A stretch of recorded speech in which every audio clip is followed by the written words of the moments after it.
You are listening to this dictation on gopaliastano.com. Dictation will start after 3 seconds. Sir, several questions raised regarding the Defense Ministry and the External Affairs and Irrigation Ministries have been clarified by my colleagues from those ministries. My task, therefore, has been simplified to that extent.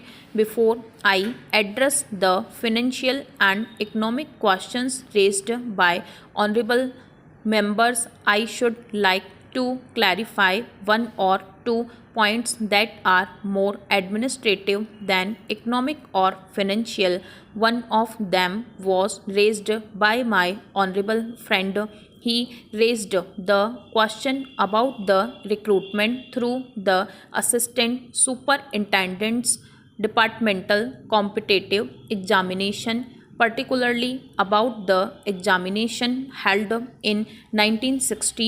He mentioned that about rupees 6 lakhs were spent on the 1960 examination, and later it was declared that no vacancies were available.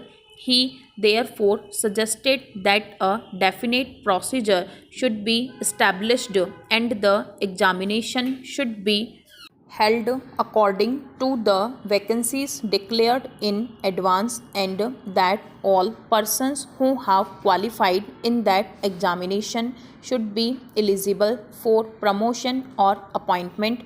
Sir, I do not know whether the honorable member knows how these vacancies are filled. He probably refers to the section officer's grade in the Central Secretariat Service.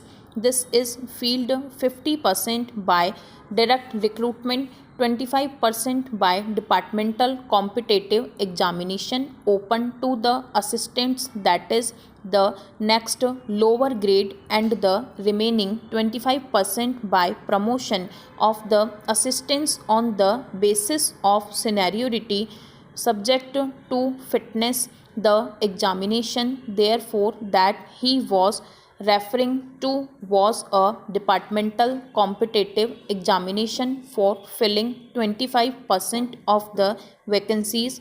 It takes about 1 year for the Union Public Service Commission to declare the results of the examination from the time they take up the question of the examination.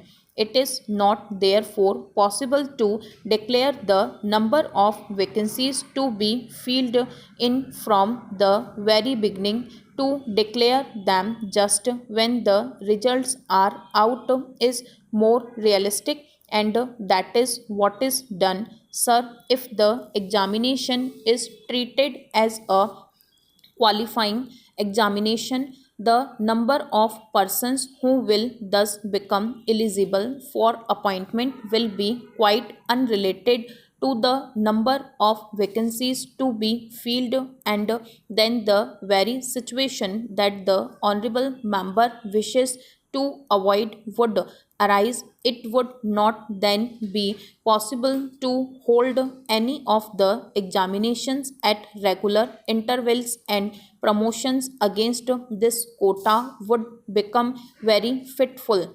The honorable member also suggested that the rules for recruitment, promotion, etc. should be uniform for all ministries, whether participating in the Central Secretariat Service scheme or not.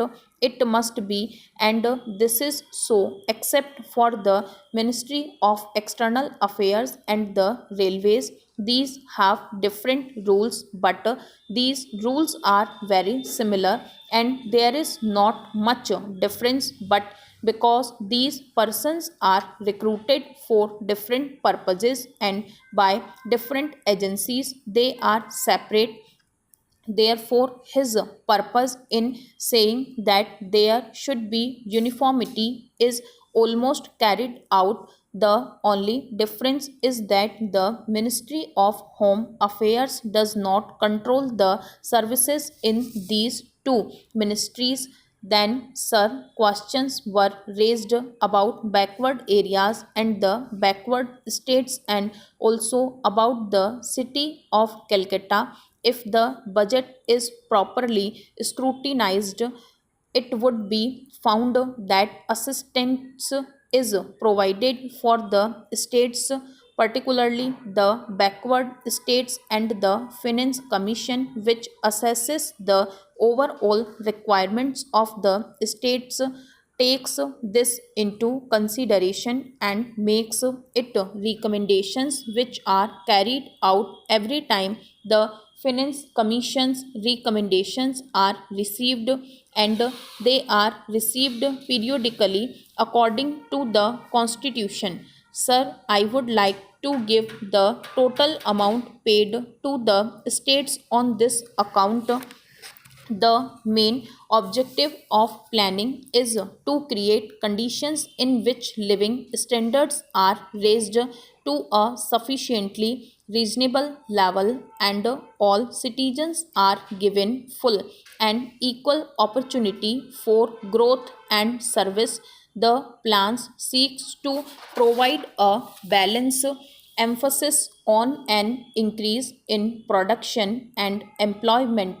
The development plans are thus accepted as the means for ensuring equitable development in the field of social services.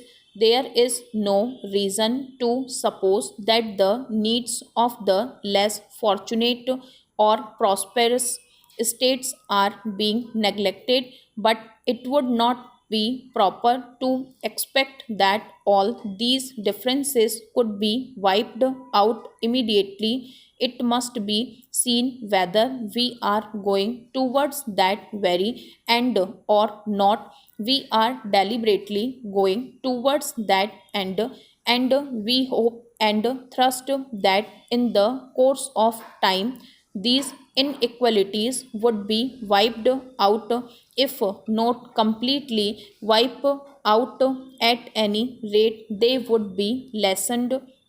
My honorable friend complained about the inadequate provision included in the plan for meeting the growing requirements of the city of Calcutta, where even the basic services like water supply, sewage disposal, and drainage were not being augmented, and that the central government was not enthusiastic about solving these difficulties. Stop.